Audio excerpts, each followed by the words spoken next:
nous aurons une église stable. Parce que le premier endroit où l'enfant est éduqué, c'est le cadre familial.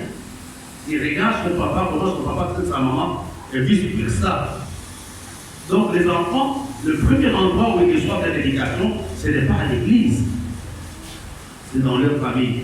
Raison pour laquelle les parents et les pasteurs doivent travailler des conseils. Ils doivent s'entendre. Ils doivent se donner des rapports. Voilà. Je crois que c'est la diaconesse Florence qui s'est plaignée, je crois, il y a 5 ans aujourd'hui, 4 ans ou 5 ans, qui me disait, j'ai l'impression que les parents ne nous aident pas dans ce que nous faisons. Parce qu'après l'école de dimanche, tout ce que nous faisons est oublié. Je crois que c'est Florence qui peut se rappeler, qui m'avait fait, c'était ça, non? Donc, qui m'avait fait cette remarque, que les parents nous laissent l'éducation des enfants. Et c'est la raison pour laquelle ces sessions de formation sont importantes. Ce n'est pas une blague. C'est vraiment quelque chose que nous devons répéter, quelque chose que nous devons avoir à cœur. Dans les familles de bien-aimés, il y a des monstres. Le premier maître n'a pas été fait à l'église. Le premier maître de l'humanité a été fait dans une famille. Caïn avait tué son frère. Le premier ivrogne n'a pas été à l'église, c'était dans une famille. Noé, c'est le premier ivrogne de l'humanité. C'est lui qui a vécu la première fois. Et vous comprenez, prenez au sérieux ces sessions que nous sommes en train de faire. Donc nous allons nous rencontrer le mercredi, je crois, le mercredi 23, vous notez cela, mais faites un effort d'inviter quelqu'un à côté de toi. Viens, peut-être par une parole, par une prière qui peut être prononcée, la personne peut être guérie. Il y a des gens, je ne vais pas citer des noms, si la parole de Dieu n'a pas été prononcée, si ces gens n'ont pas été conseillés à la lumière de la parole de Dieu, ils seraient déjà divorcés depuis très longtemps. Donc prenons au sérieux cette session de formation. Donc nous avons le mercredi 23 juin et le vendredi 25 juin. Points qui sont importants dans le mariage. Si vous vous rappelez, nous avons parlé de la communication et de quoi encore? Il y a la communication et les conflits. Nous avons parlé de la gestion des conflits et de la communication. Ce que le frère dit est très bon, mais nous avons surtout mis l'accent. Le premier point que nous avons vu hier, c'était la communication. C'était même en introduction. J'aimerais dire quelque chose de très important, parce que je ne l'ai peut-être pas dit. Quand nous parlons de la communication, nous risquons une certaine, ce qu'on appelle communément en sociologie, une intégrité émotionnelle. Il n'y a pas de communication quand il n'y a pas d'engagement entre deux personnes. Est-ce que vous me suivez? Est-ce que vous suivez? Je ne peux pas dire que je suis en train de faire la communication avec le voisin. C'est quelqu'un avec qui j'ai une relation. Et la relation est en train de souffrir. Pour la restaurer, il faut maintenant la communication.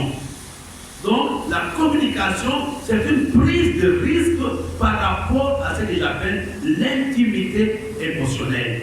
Parce qu'il y a partage de pensées, il y a partage de sentiments, il y a partage d'émotions. Je ne peux pas dire que je suis en train de faire la communication avec le boutiquier. Non. C'est quelqu'un avec qui j'ai une relation. Maintenant, la relation est en train, a pris un coup, la relation est en train de souffrir. C'est avec cette personne que je peux parler de la communication. On va continuer tout à l'heure. Hier, nous avons parlé de 3 points qui sont importants dans la communication. Le premier point, nous avons vu qu'il faut le temps. Il faut choisir le temps. À quel moment je vais communiquer? Et nous avons vu le deuxième élément, on a parlé d'avoir la confiance dans la personne avec qui je vais communiquer. Et le troisième point, on a parlé de la transparence. Et nous avons vu, je parlais avec quelqu'un aujourd'hui, la plupart des problèmes que nous avons proviennent du manque de communication. Non seulement ça provient du manque de communication, mais il provient aussi de la façon dont nous communiquons. Il y a certaines paroles, il y a certains tons qui ne sont pas bons dans la communication. Même au niveau des écrits. Il faut savoir exactement, est-ce que ces mots, c'est pour bâtir ou pour détruire? Il faut une sagesse dans la communication. Je vais prendre un exemple terre à terre, je vais revenir dans mon enseignement, le cas de la reine Esther. La reine Esther a prié. Elle a prié pour avoir accès à la présence ou dans la présence de son mari, le roi. Et là, elle n'a même pas posé de problème. Elle a parlé, elle voulait attendre le moment favorable. Quand elle avait vu que son mari était dans la joie, elle a dit reviens encore demain. Il voit que le roi était dans la joie. C'est là qu'elle a posé le problème. Il faut une sagesse dans la façon de communiquer dans nos rapports de tous les jours. Il faut une sagesse. Alors, ici, j'aimerais vous donner des choses qui sont très importantes. Déterminez ce que vous voulez dire. Tu ne parles pas que je vais aller parler avec Dauphin, mais tu ne sais pas, il faut savoir bien avant, je vais aller parler avec lui de quoi. Qu'est-ce que je vais lui parler de? Qu'est-ce que je vais lui expliquer? Parce qu'il y a des gens, quand ils arrivent, tu ne sais pas exactement de quoi vous allez parler. Tu te prépares, nous avons vu que le premier endroit de la communication, c'est les genoux. Quand je commence, je parle d'abord à Dieu. Je dis, voilà mon mari, voilà ma femme, Dieu me donne une sagesse, et maintenant, je suis prêt à aller voir mon conjoint, mon papa, mon mère, etc.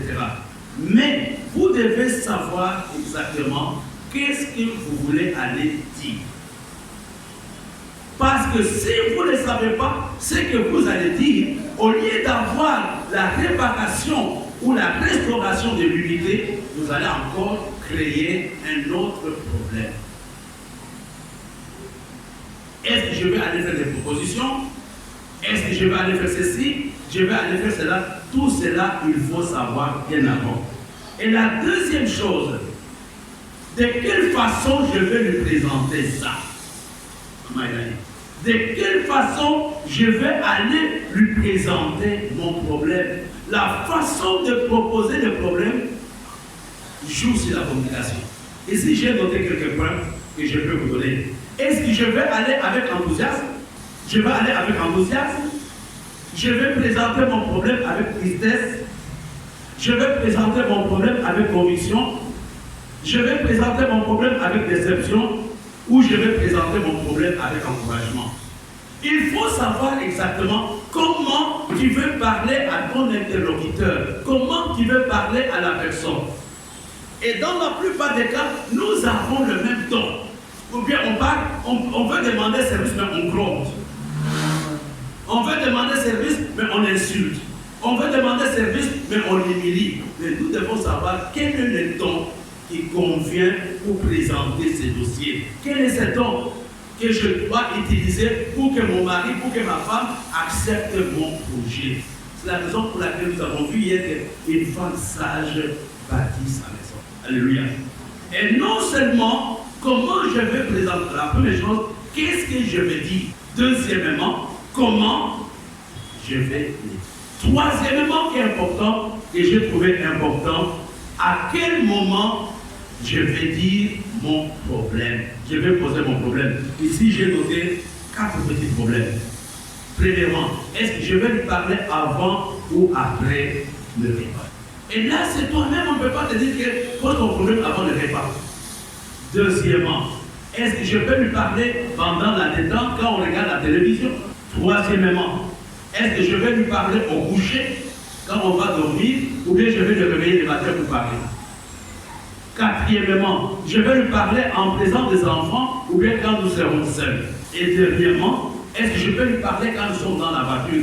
Il faut que tu aies une sagesse, choisir à quel moment poser le problème. Il y a des gens qui n'ont aucun endroit. À tous les endroits, ils peuvent faire des démarches. À tous les endroits, ils peuvent faire des réunions. Mais tu vois que la personne est fatiguée. La personne a eu une mauvaise nouvelle. Et il dit, mais je sais que tu es endeuillé, mais je vais quand même te poser mon problème. Je sais que ta maman est morte, mais elle est déjà partie. Nous deux, nous restons. La manière dont tu le traites, tu penses que c'est bon. Qu'est-ce que tu attends que cette personne te dise? J'ai 5 quittances qui ne sont pas payées, ou 5 factures. Je suis un homme d'affaires, mes factures ne sont pas payées.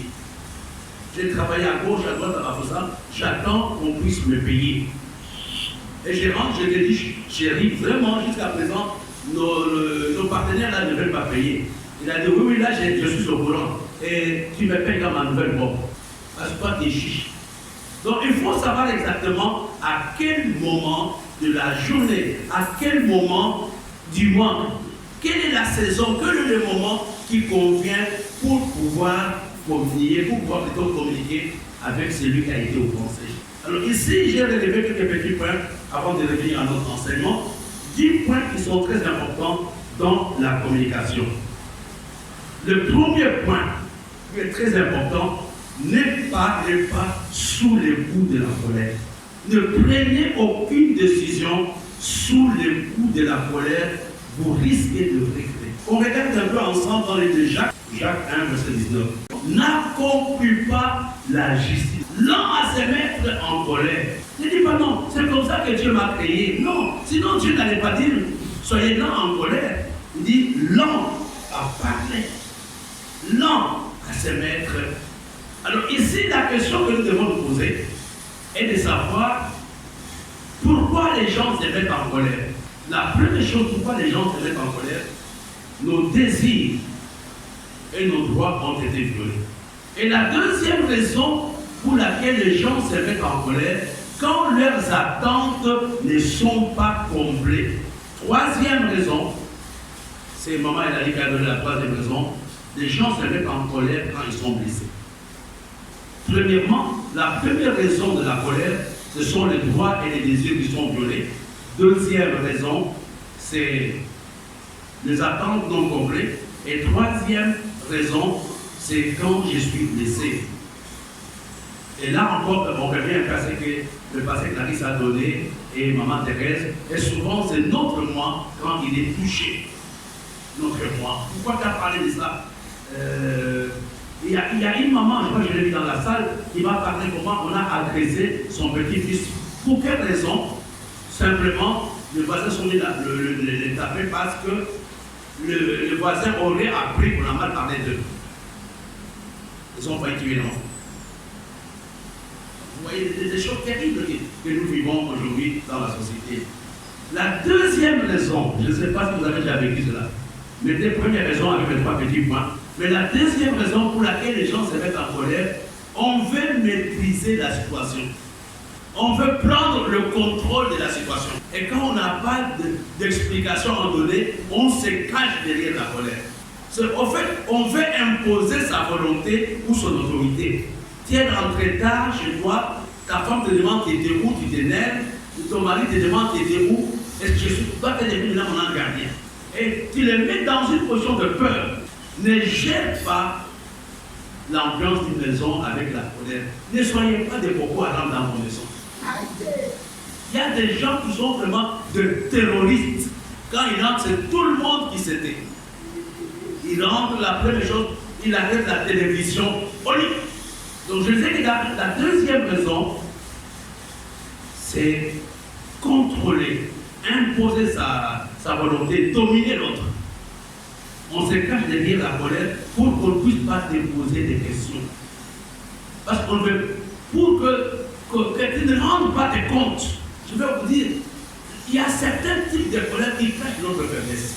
Il y a des types de colère qui cachent ta faiblesse, qui cachent ton impuissance, qui cachent vraiment qui tu es. Je prends l'exemple, tu as déjà détourné l'argent, ta femme n'est même pas au courant de ton salaire, tu as déjà mangé. Quand elle commence à te demander, à partir d'aujourd'hui, elle me demande plus, je vais me lève le matin pour aller travailler. Mais le problème, c'est qu'il n'a pas de raison pour justifier pour ce coup d'argent. La troisième raison pour laquelle les gens sont en colère, n'oublions pas de bien aimer là, peut-être que vous le savez, la colère est aussi une émotion divine. C'est la raison pour laquelle Jésus s'était fâché dans le temple. La colère peut provenir de Dieu parce qu'il veut amener un changement dans ta vie ou dans ton ménage. Donc Dieu peut permettre la colère. Il a dit, en tout cas, trop c'est trop. À partir d'aujourd'hui, moi-même je vais faire ceci, moi-même je vais faire cela. Et là, c'est très important que nous puissions les comprendre. La colère peut stimuler la communication.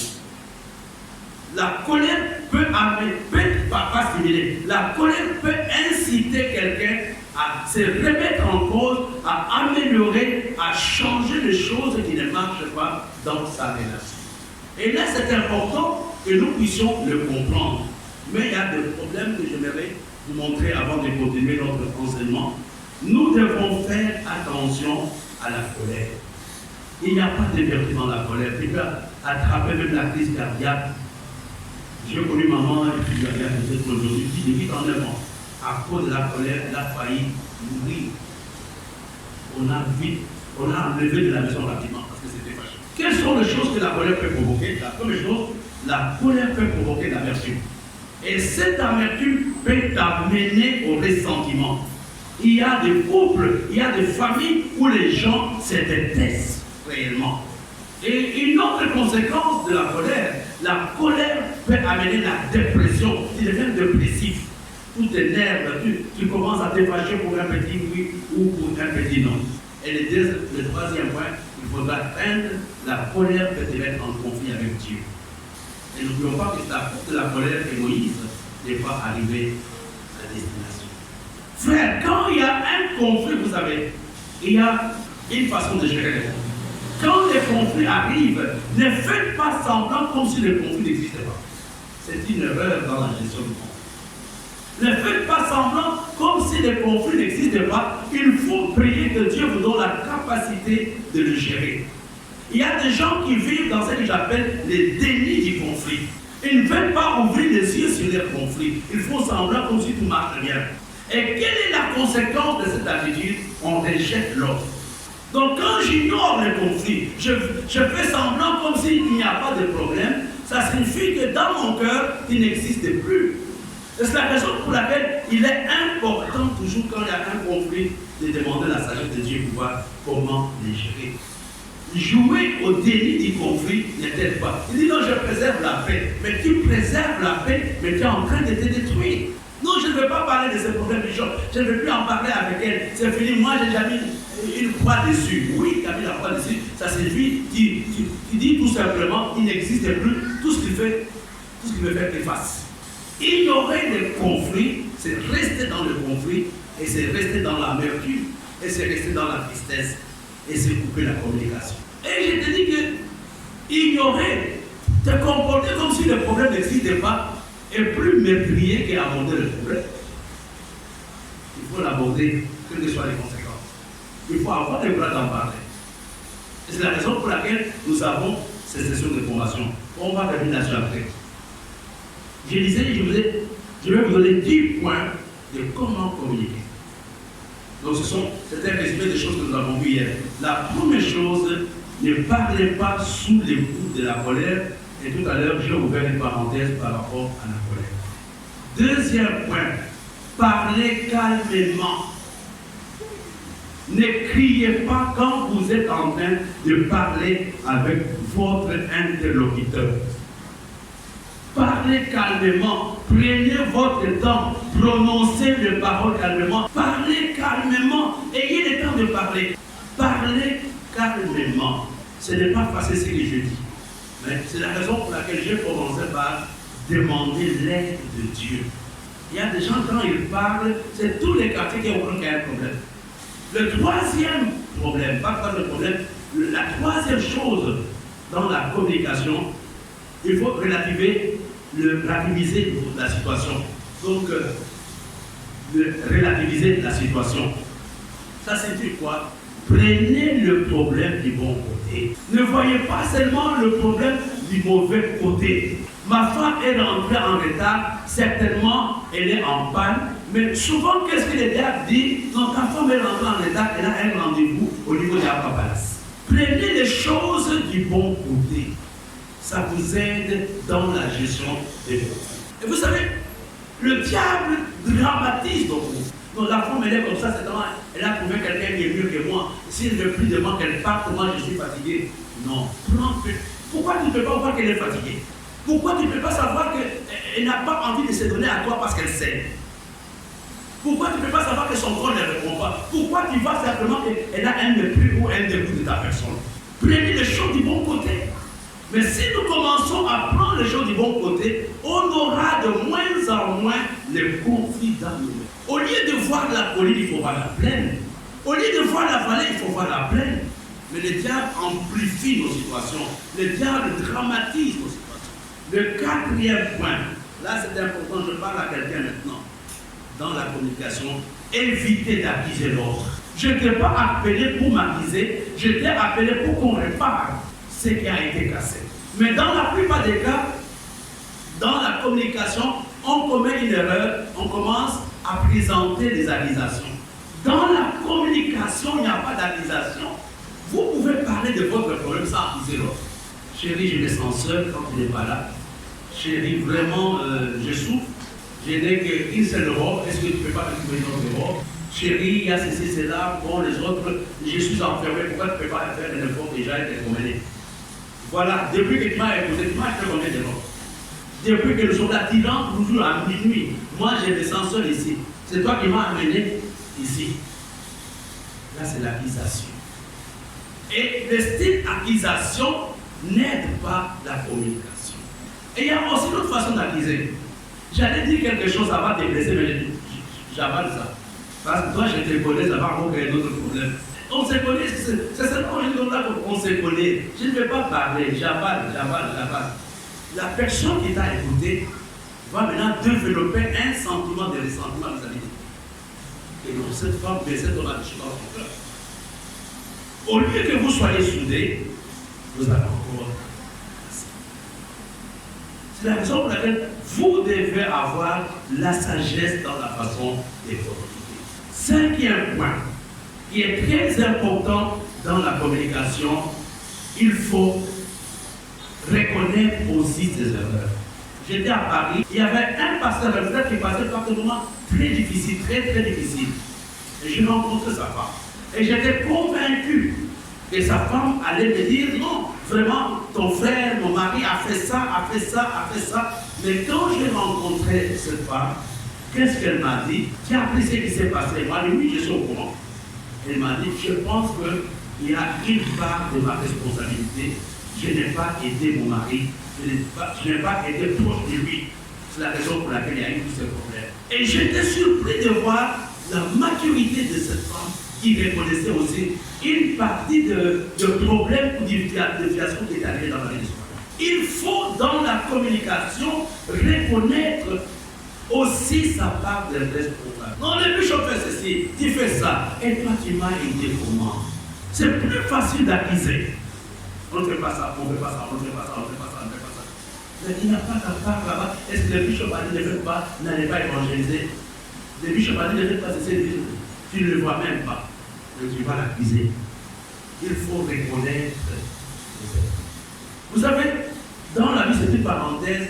Évitez, j'ai fait une émission là-dessus ce matin. Évitez chaque fois de trouver des boucs émissaires pour votre malheur. Quand le malheur arrive, assumez votre malheur. Ne cherchez pas les boucs émissaires. Et dans la plupart des cas, nos problèmes se compliquent parce que nous voulons à tout prix imputer ce qui nous arrive sur les autres. À cause de mes parents, à cause de ceci, il y a des problèmes parce qu'il n'y a pas de réunion de couple dans l'église. Non, frère. Moi, je n'ai jamais été dans une réunion de couple. Mais je n'ai pas de problème. Ne cherchez pas toujours le bouc émissaire pour justifier votre problème. Et même chercher le bouc émissaire est un signe d'immaturité. Sixième point, là c'est important. Laissez l'autre s'exprimer. Il y a des moments, les deux parlent au même moment. Le mari parle, la maman parle, l'enfant parle. Ils parlent 1 heure et ils se fatiguent et chacun se retourne dans la chaise. Ils se sont parlé, ils se sont appelés pour parler de leurs problèmes, pour trouver une solution, mais en fin de compte, ils n'ont rien dit. Parce que personne n'a laissé le temps à l'autre de parler. Laisse l'autre s'exprimer. Et pourtant, vous dites la même chose, mais tu n'as pas laissé l'autre finir sa phrase, tu parles de répondre pour toi. On est en train d'envoyer ta pensée. Encourage l'autre à parler. Ne te mets pas dans une position, c'est dans le cours, ne te mets pas dans une position de mépris ou d'un auditeur qui n'a pas besoin qu'on lui parle. Chérie, je vais te parler, parle. Moi, je les passe. Mais continue, j'écoute. À un moment, la personne qui parlait ne te parle, tu ne l'as pas mis, tu ne l'as pas encouragé à parler. Et tu n'as pas résolu le conflit. Quand vous êtes en train de parler, à la limite, fermez même le téléphone. Oui, chérie, bon, oui. Attends, je vais d'abord prendre mon coup de fil, c'est important de tes paroles. Oui, tu dis quoi? On sait voir comment les dossiers, les conteneurs sont à quel niveau.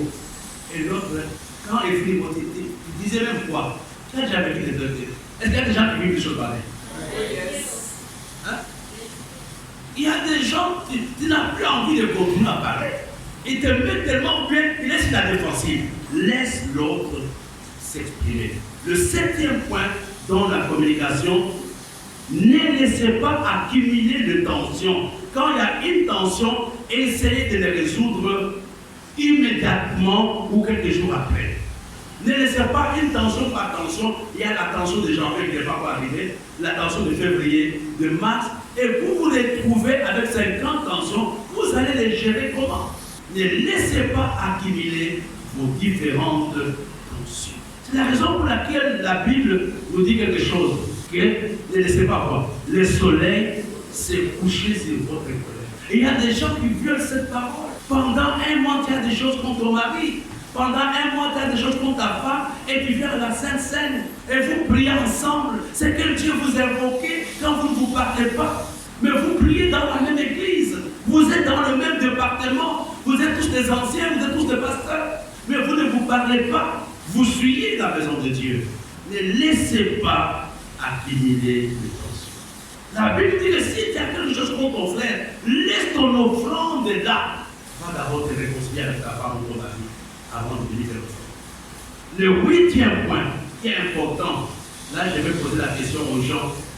Vous allez m'aider à commenter le 8e point. Il faut détendre l'atmosphère avant d'engager la communication. Ok, là c'est une sagesse. Vous comprenez la sagesse? Toutes les idées que vous donnez sont bonnes. Peut-être on peut faire un cadeau, on peut faire un repas, on peut raconter une histoire. Ça, c'est la. Tu connais ton partenaire, tu connais ce point faible et point fort. Tu sais exactement comment tu peux détendre. Tu peux parler de certaines choses. Tu peux lui raconter des choses. Quand tu vois maintenant qu'il y a des amorcés là-bas, c'est dans ce moment-là que tu peux lui parler. Et là, c'est un exercice. C'est la raison pour laquelle nous parlons de la maîtrise de soi. Faire des choses contre ta volonté. Je veux faire un bon repas, je vais amener quelque chose d'inhabituel, je lui amène. À un moment, tu verras, il sera tendu vers la fin. Il a désarmé, j'ai amené ton parfum, je l'ai mis là-bas. Quand on dit qu'on désarme la prochaine, ce n'est pas le même jour. Ça, notez bien.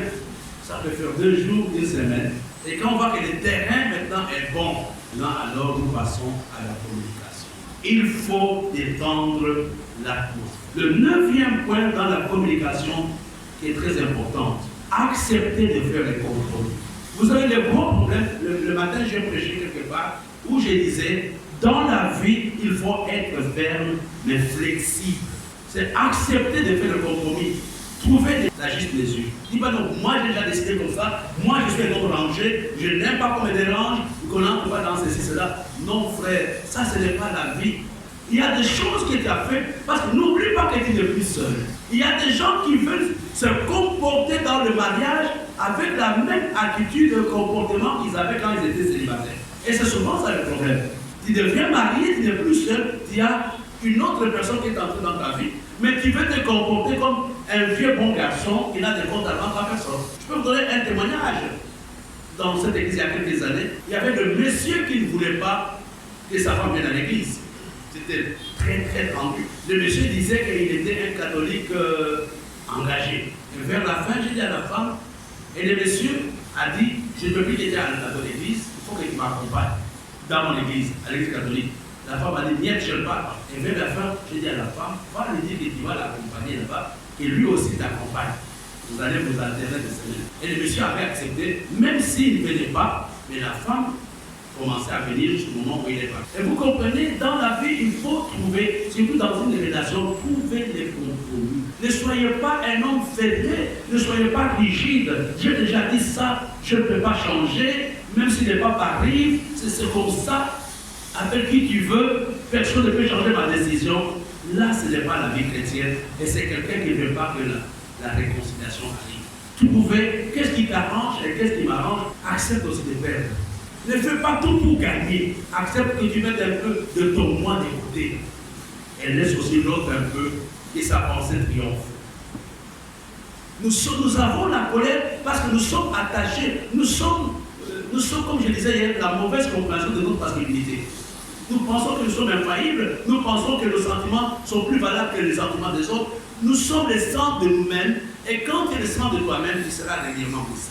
Quand tu es le centre de toi-même, tu seras régulièrement blessé. À un moment, tu dis, chérie, tu as raison, je vais faire ce que toi tu veux. À la limite, demande qu'est-ce qu'il veut que je fasse alors. Même si elle ne te répond pas, c'est un exercice qui est très important. Le 10e point que vous n'avez pas aimé, mais qui est important et que vous devez faire avec, nous devons faire avec.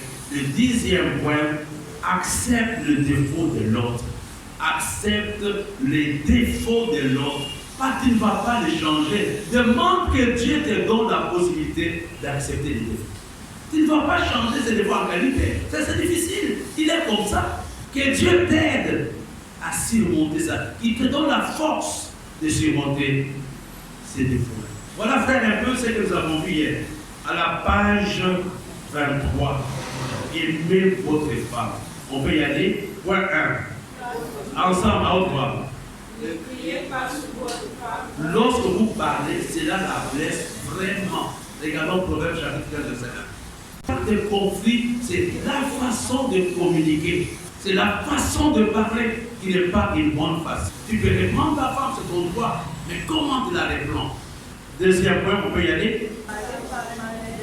À qui ce soit, votre femme deviendra qui vous l'appelez. Ça signifie quoi? La plupart des choses que c'est une méchante, elle nécessite, c'est ce qu'elle va devenir. La plupart des choses que vous dites, toi qui es méchant, je regrette pourquoi je t'ai épousé, c'est comme ça que votre mari, c'est comme ça que votre femme va devenir.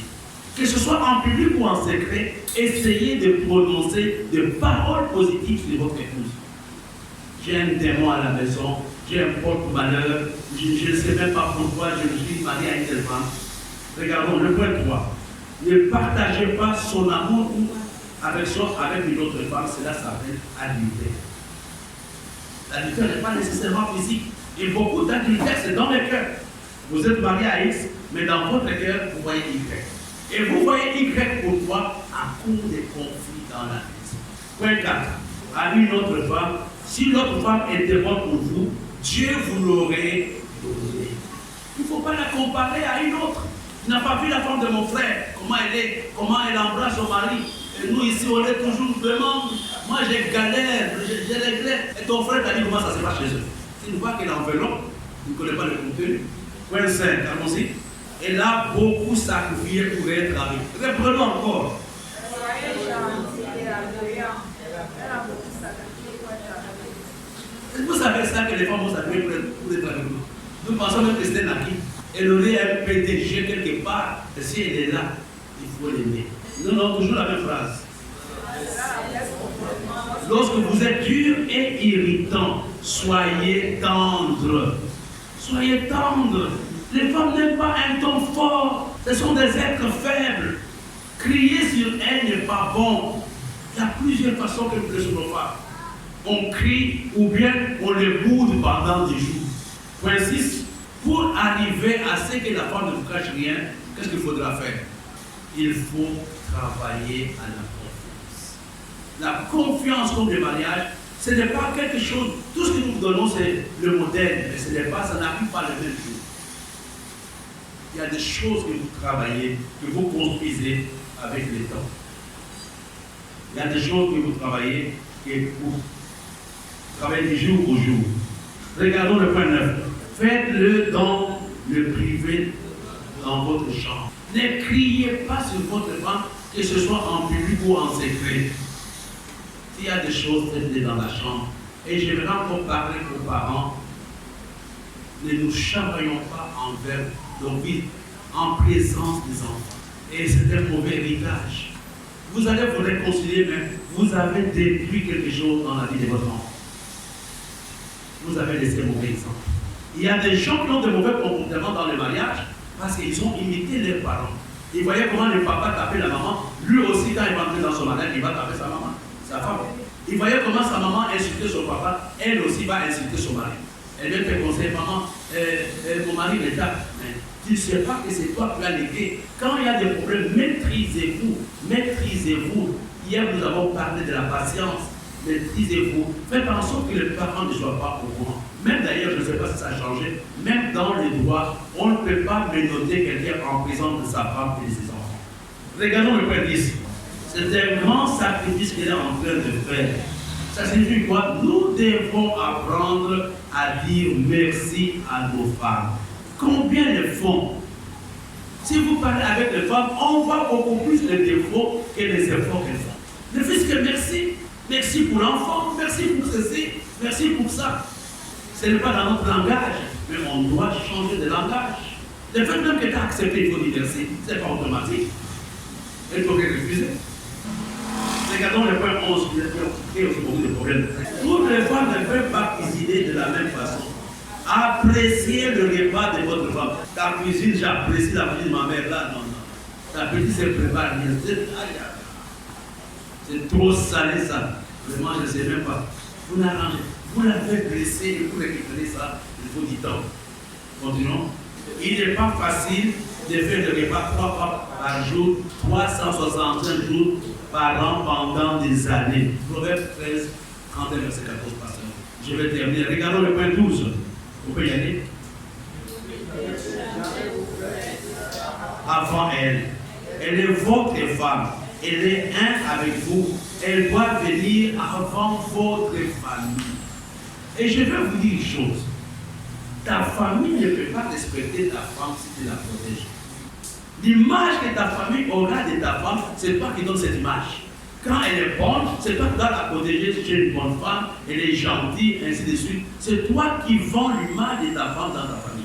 Mais si tu passes ton temps à regretter, à faire le WhatsApp, aujourd'hui encore, elle m'a brûlé les pantalons, demain encore. Mais qu'est-ce que tu attends de ta famille vis-à-vis de ta femme? Aujourd'hui, elle a encore fait, elle ne parle même pas. Depuis qu'elle est sortie, je ne sais même pas quand elle va rentrer. Et le soir, quand vous allez vous réconcilier dans votre lit, elles ne sont pas là. Mais ils ont gardé les rapports qu'elle t'a donné le jour. C'est toi, Marie, qui dois protéger ta femme. Tu es son avocat parce qu'on ne la connaît pas. C'est toi qui l'as amenée dans cette famille-là. Et c'est toi qui dois l'introduire dans ta famille. Si on l'insulte, tu dois la protéger. Mais malheureusement, nos femmes sont reléguées au deuxième plan. Regardons le point 13, on termine par là, le point 13. Dans sa croissance, acheter des livres, des cassettes, des CD, tout matériel qui l'édifiera et fortifiera sa marche avec Dieu. C'est ça la meilleure chose que vous pouvez faire. Pour faire ça, il faut que toi-même d'abord tu sois stable. Il n'y a pas une bonne façon de sauver ces mariages que de s'approcher au Seigneur. Ce n'est pas l'amour, ce ne sont pas les cadeaux. Si l'argent était suffisant, le deux plus grands riches du monde n'allaient pas divorcer. Bill Gates a divorcé, avec l'autre a dit Amazon. Ils ont divorcé. Si c'est l'argent qui fait le bonheur, ces gens n'allaient pas divorcer. De milliards, ces femmes sont parties. Il faut le faire. Vous comprenez que la joie du mariage n'est pas liée à l'argent, n'est pas liée au cadeau. Amenez votre femme à s'attacher à Dieu. Pour que votre femme s'attache à Dieu, vous-même attachez-vous à Dieu. Ne dites pas, je vais construire une maison, je vais faire ceci, cela. Quand une femme a déjà pris une décision, la maison ne dira rien. Le milieu ne lui diront rien. C'est le Seigneur qui stabilise ton mariage. C'est la crainte de Dieu qui amène ta femme à laisser. Ce ne sont pas les cadeaux, ce ne sont pas les termes chéri, chéri. Non, même les parfums du Saint Laurent de 500 000, c'est rien. C'est le Seigneur. Et là, les gens ne comprennent pas ça. Moi, j'ai sauvé des mariages ici, je le dis devant Dieu. Si cette femme n'était pas dans le Seigneur, il y a longtemps que c'est en France. C'est moi qui ai sauvé les mariages. Et les gens ne comprennent pas, les maris ne comprennent pas. Nous voulons détacher nos femmes du Seigneur sans savoir que nous hypothéquons notre mariage. Les enfants n'est pas une garantie pour le mariage. L'argent n'est pas une garantie pour le mariage. C'est le Seigneur qui est une garantie. C'est le Seigneur. Amène-la à s'attacher à Dieu. Je vais donner l'exemple de la RDC, il y a des Congolais dans la salle. Je vous dis que les Congolais, même ceux qui ne connaissent même pas Dieu, demandent à leur femme d'aller à l'église. Ils disent que quand ta femme est dans l'église, c'est bien. Elle ne va pas faire de l'église. Mais lui ne va pas à l'église. Mais sa femme est à l'église. Il paye sa dîme, il donne à sa femme la dîme, va payer dans ton église. Et c'est elle qui gronde les enfants et la femme aller à l'église, mais lui va aller jouer au tennis à gauche, à droite. Ils comprennent le secret de l'attachement à Dieu. Je parle aux fils dans la salle. Je parle aux mamans. Je vous dis que le meilleur manuel de sauver le mariage, c'est la parole de Dieu.